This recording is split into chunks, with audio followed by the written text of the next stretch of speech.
Store சீரியலில் பார்த்தீங்கன்னு சொன்னால் ராஜி தனது கணவர் கதிரிடம் மெடிக்கல் ஷாப்புக்கு சென்று ப்ரெக்னன்சி கிட் வாங்கி வரும்படி சொல்கிறார்.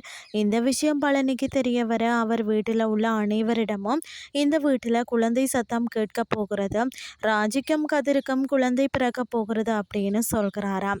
இதை கேட்டு ராஜி குடும்பமும் கதிர் குடும்பமும் மகிழ்ச்சி அடைய இப்போதே நாங்கள் ராஜியை எங்கள் வீட்டிற்கு அழைத்து சென்று விடுகிறோம் என அவருடைய அம்மா கூறுகிறார். முறைப்படி வளகாப்பை எல்லாம் நடத்திவிட்டு கூட்டிக் கொண்டு போங்க என பாண்டியன் மகிழ்ச்சியாக கூற, என்னது வளகாப்பா என ராஜியும் கதிரும் அதிர்ச்சி அடைகிறார்.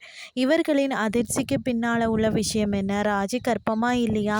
பழனிதான் தவறாக புரிஞ்சு கொண்டு வீட்டில் அனைவரிடமும் சொல்லிவிட்டாரா என இப்படி பல கேள்விகள் ப்ரொமோவில் இருக்கிறதா. அதற்கான பதிலை நாம பொறுத்திருந்து தான் பார்க்கணும்.